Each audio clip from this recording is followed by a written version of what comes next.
Hello, hello, hello, hello. This is V. Scott. Today I will be coming to you with a few different articles about Americans quitting their jobs. The first one that I am going to come to you with comes from NPR, WUNC, Planet Money, The Economy Explained. So this is what they have to say on it. I'm just going to read just about a paragraph out of here. Goodbye, farewell, adios, sayonara. Workers have been giving their bosses an earful of such words as of late last week. The U.S. Bureau of Labor Statistics announced that 4.3 million Americans, or 2.9% of the entire workforce, quit their jobs in August. That was a record breaking month, piggybacking on previous record months. The great resignation is real, and it can be seen across virtually all industries. It's common to see a surge in quitting when the job market is tight and there's a cornucopia of open positions. But what's happening now is unlike anything we've seen before.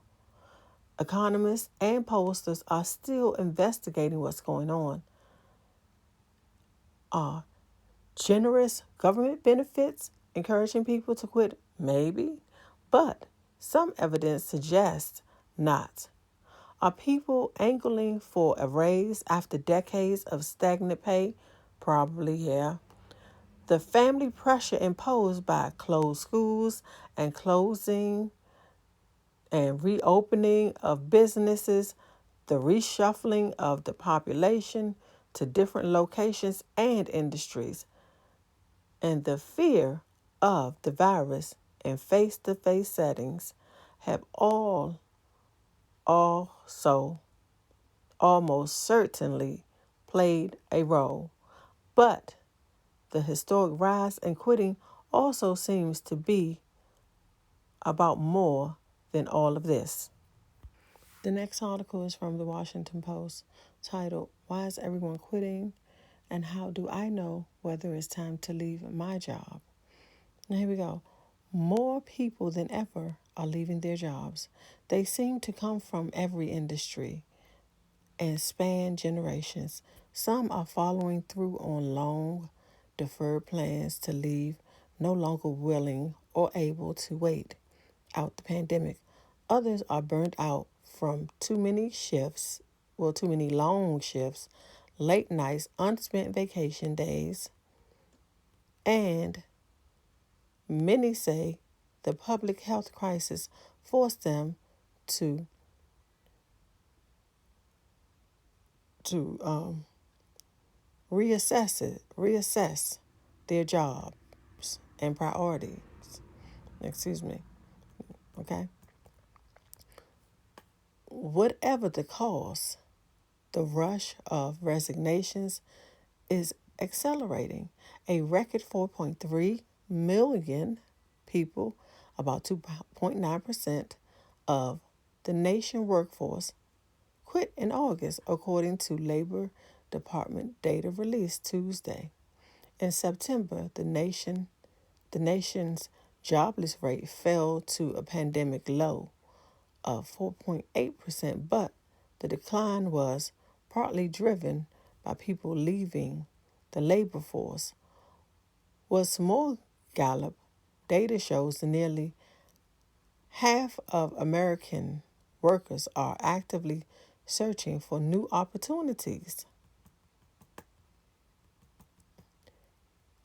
Here's what you need to know about the Great Resignation and what to consider before joining in.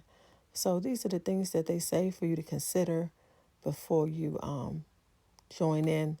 And it's like a little question mark where you can click on it and it, I guess, give you different answers or whatever. But I'm just going to read what they say to do. I'm not going to click on the thing and read all of that. And it say what to know is who is driving the Great Resignation. That's one. Why are so many workers leaving? That's two. What does this mean for the economy? Three. how do I know whether it's time to leave? That's 4. And 5 is, how do I gracefully exit? So I'll go over some of those, from my own standpoint, but I won't be going into theirs to read it, and or maybe I will because they have the answers here. But so I guess we can go into this one. It says, who is driving the Great Resignation?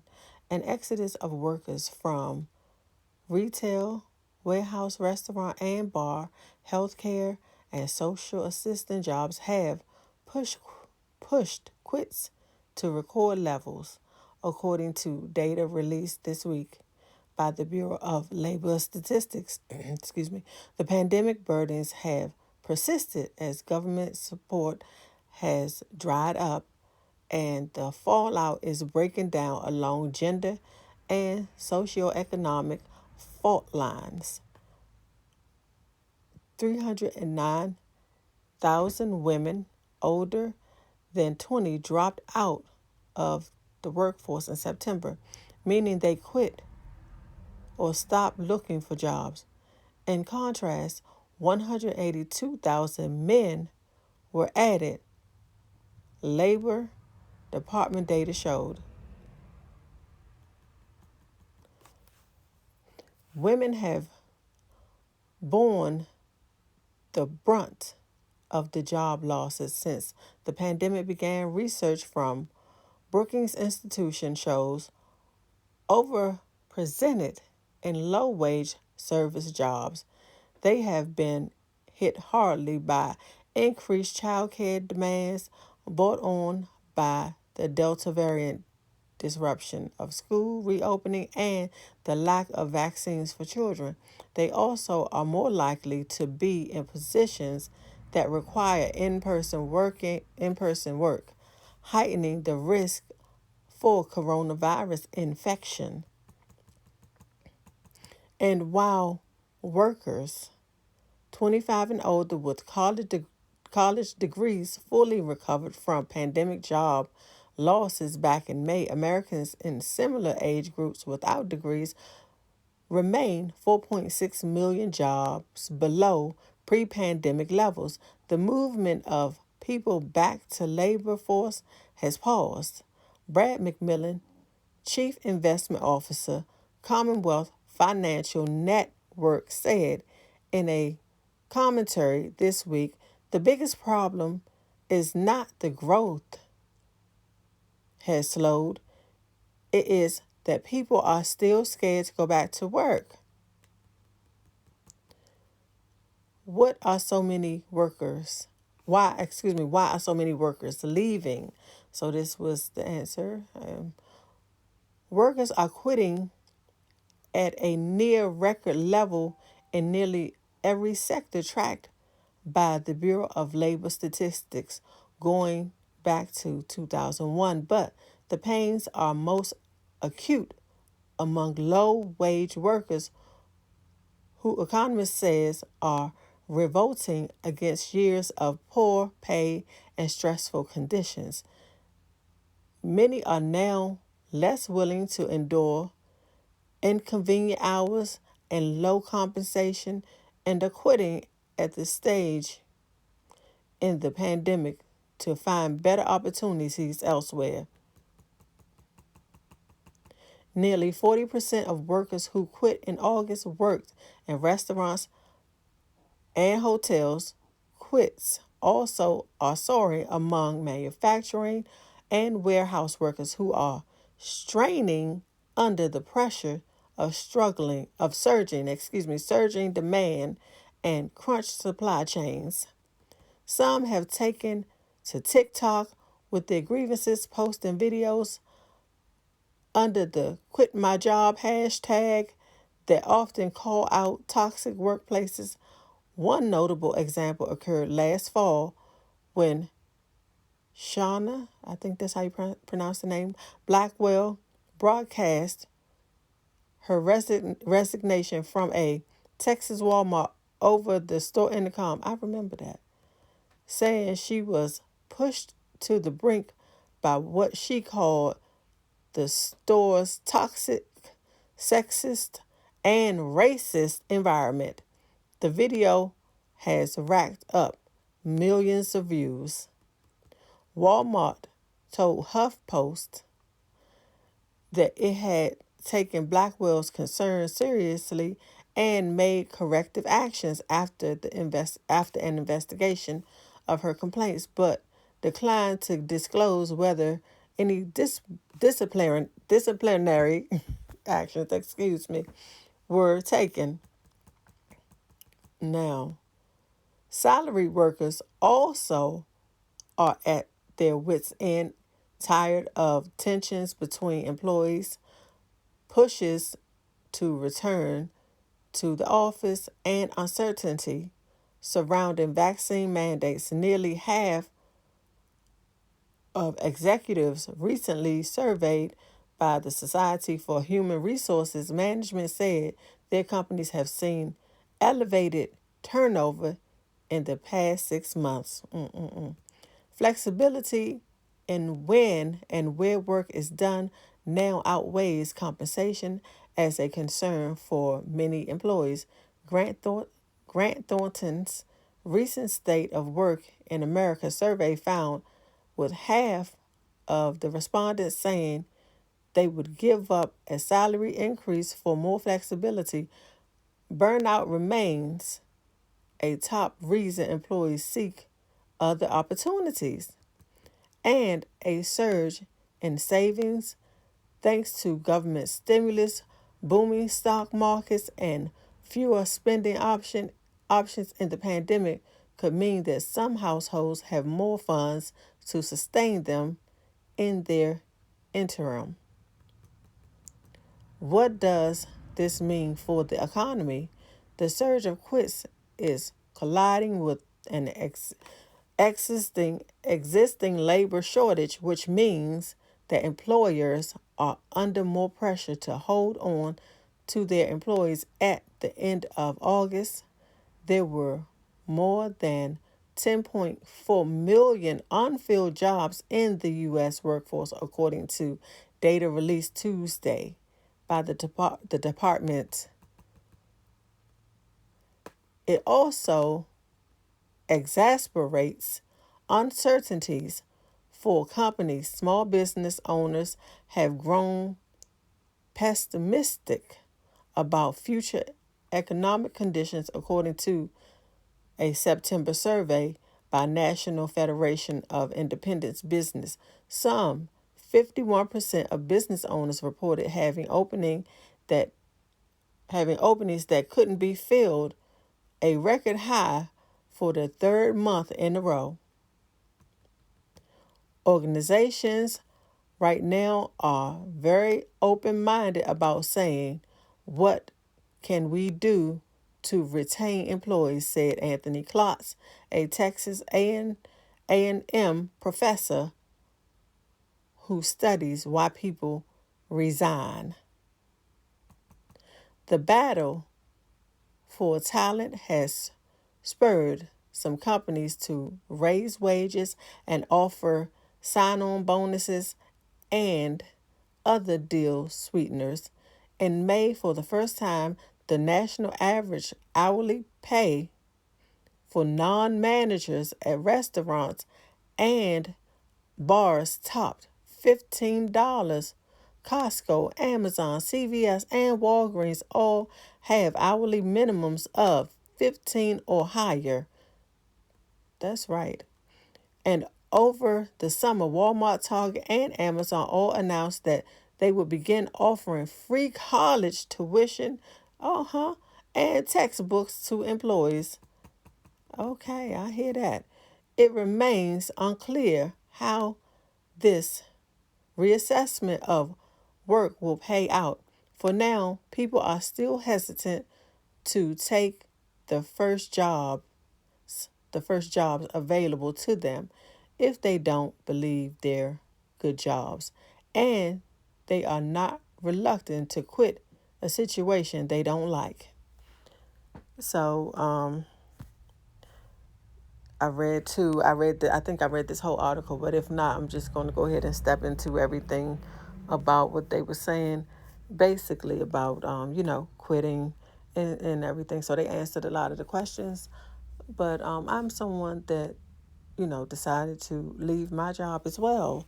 A few months back, I resigned in April, and it is good to leave on good terms because you never know if you want to go back or not. So it's a good thing to leave on good terms. I gave my 2 week notice, and that's a good thing to do so you can the keep that communication going or whatever, you know what I mean? Like if you may need to go back, you never know and everything. And because my job has reached out to me on several occasions, basically, asking me to come back. And I had thought about it and everything because I had negotiated a deal with them on more pay, to go back and everything, and with a new client closer to my house and everything. But some things happened with that client. I wasn't able to go, and they actually reached back out to me because it wasn't because of me I couldn't go. It was some things that the client didn't have in order. So, we couldn't do anything about that. So I wasn't able to go. And my old company, excuse me, reached back out to me recently about work again. But, I'm actually hesitant to go again right now because I've been doing my own thing. And, I was willing to go back with this particular client that they had at first was because it was closer to my home, and and it was just a little part-time thing, but it was still more pay, and it was just closer to my home. But this one is the one that they trying to offer me now. It's still more pay, but it's not closer to my home. So that's why I'm like, I don't really think that I want to take that. So I'm just still kind of doing, what I've been doing my own thing, and it's working out for me pretty well and everything. So people are actually just tired. The pandemic has had people to be able to sit down and think and reevaluate what's important to them. Is it important to me to go to someone's job and I am not fulfilled, I am not appreciated, and I am treated I'm treated less than human over here. I don't have any medical benefits. And I'm a person just like their person. They can go to the hospital if they need to. Why can't I have medical benefits so I can go to the hospital if I need to?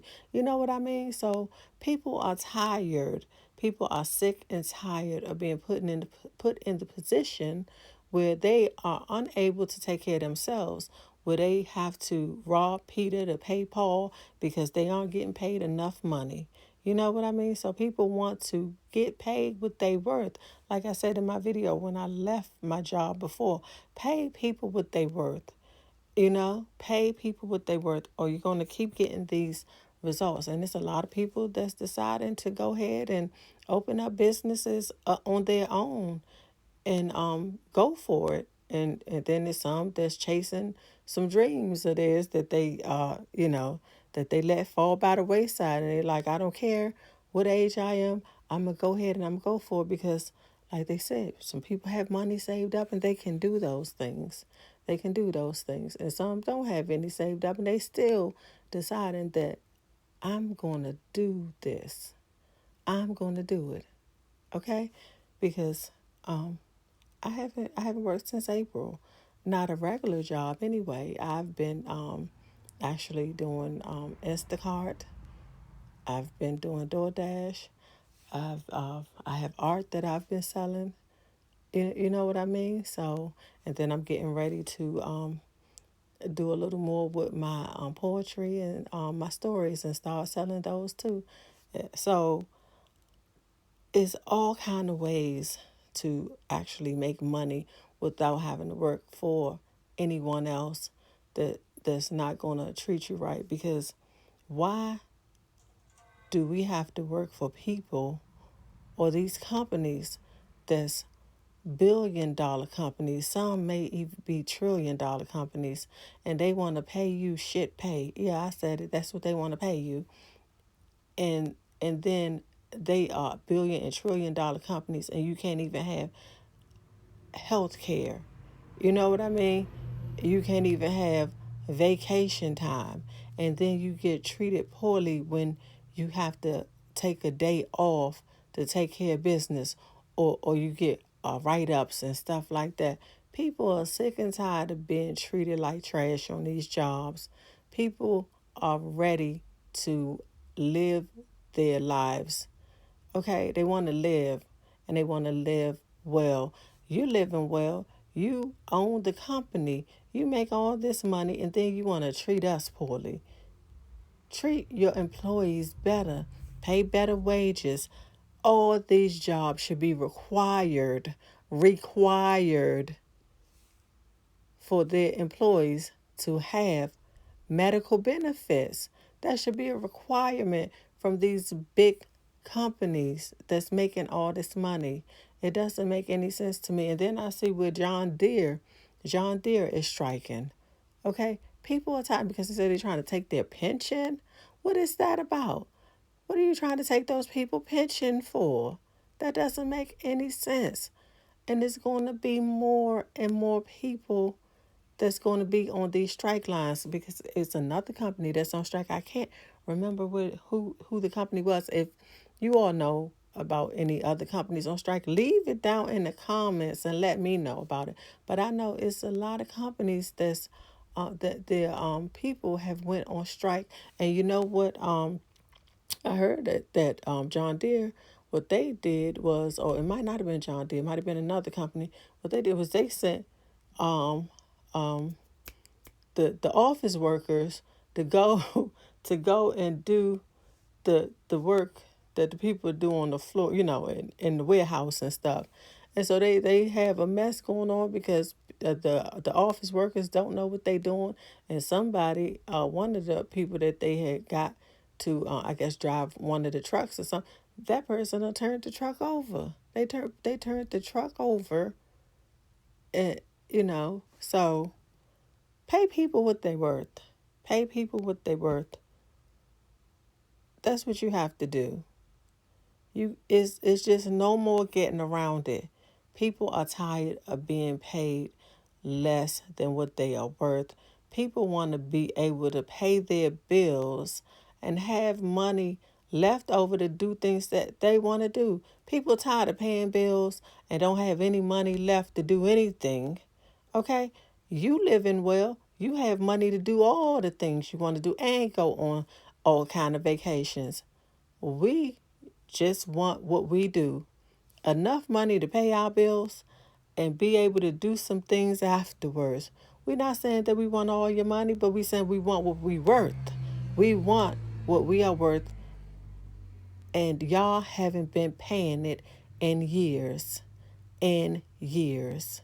And pay the women the same as you pay the men. Okay? Don't try to do that BS. Pay people what they worth. Pay us. And then people will come back to work, and some absolutely aren't, because they have started their own companies, they have started their own businesses, small businesses and things like that. But if you want to get people back in the doors, you're going to need to do people right, because people aren't taking it anymore. This is what is happening. People know their worth now. And I want to say to you all out there listening, if you have decided to move on, good for you. If that's what you want to do, don't be afraid to step out there and do it, because you can make it. You can make it. That's what I want to tell you. Be blessed and have a great one.